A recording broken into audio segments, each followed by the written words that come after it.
శివయ్య అయితే తన ఫ్రెండ్‌తో వస్తూ ఉంటాడు. తన ఫ్రెండ్‌తో తను కొట్టేసిన రూ. 1,00,000 తీసుకొని బాలు దగ్గరికైతే వస్తూ ఉంటాడు. ఇక బాలు అయితే రాజేష్ వాళ్ళతో మాట్లాడుతూ ఉంటాడు. రాజేష్ వాళ్ళతో మాట్లాడేసరికి శివ రావడం చూసి వీడేంటి ఇక్కడికొచ్చాడు అని అయితే శివకాశి చూస్తూ ఉంటాడు. అలా శివకాశి చూసేసరికి ఏంటి అలా చూస్తున్నావు? ఈ డబ్బు కొట్టేసాననే కదా నువ్వు నన్ను కొట్టావు. ఇగో నీ రూ. 1,00,000 ఇప్పుడు ఏం చేస్తావు? అని చెప్పేసి అంటూ ఉంటాడు శివ. అలా అనేసరికి ఏంటి ఈ డబ్బులు తీసుకోవా? నీకు అవసరం లేదా? అని చాలా గట్టిగా అడుగుతూ ఉంటాడు. ఆ మాటలకి బాలు అయితే అలా చూస్తూ ఉంటాడు. ఏంటి అలా చూస్తున్నావు? ఇదా నీ రూ. 1,00,000 దీనికోసమే కదా నన్ను కొట్టావు అని అనేసరికి ఇది మా నాన్న కష్టార్జితం. మా నాన్న కష్టార్జితం మా నాన్నకే చేరాలి.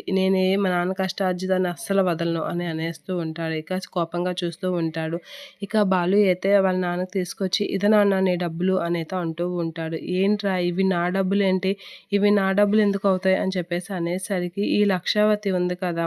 ఈ ఈ ఈ ప్రభావతి దగ్గర కొద్ది రోజుల క్రితం డబ్బులు పోయాయి కదా! అవే ఈ డబ్బులు. దొంగ దొరికాడు. అందుకే ఈ డబ్బులు ఇచ్చాను అని అనేసరికి ప్రభావతి అయితే షాక్ అవుతూ ఉంటుంది. ఇక సత్యం కూడా షాక్ అయ్యి అలా చూస్తూ ఉంటాడు. ఇక మీనా అయితే అలా ఎవరు దొంగ అనేది అనుకుంటూ ఉంటారు. ఆ దొంగ దొరికాడా? ఎక్కడున్నాడు? అని చెప్పేసి ప్రభావతి అయితే బాలుని అడిగేసరికి దొరికాడు. పోలీసులు అరెస్ట్ చేశారు. స్టేషన్‌లో ఉన్నాడు అని చెప్పేసి అయితే బాలు అంటూ ఉంటాడు. అవునా? అని చెప్పేసి ప్రభావతి అయితే అలా షాక్ అవుతూ ఉంటుంది. ఇక ప్రభావతి అయితే దొంగ ఎక్కడ? ఏం చేస్తున్నాడు? అసలు నీకెలా దొరికింది? అని నానా విధాలుగా అడుగుతూ ఉంటాడు. ఇక దొంగని పోలీసులు అరెస్ట్ చేశారు కదా! వాళ్ళే చూసుకుంటారులే అనేది అనేసి మాట తప్పించేస్తూ ఉంటాడు బాలు.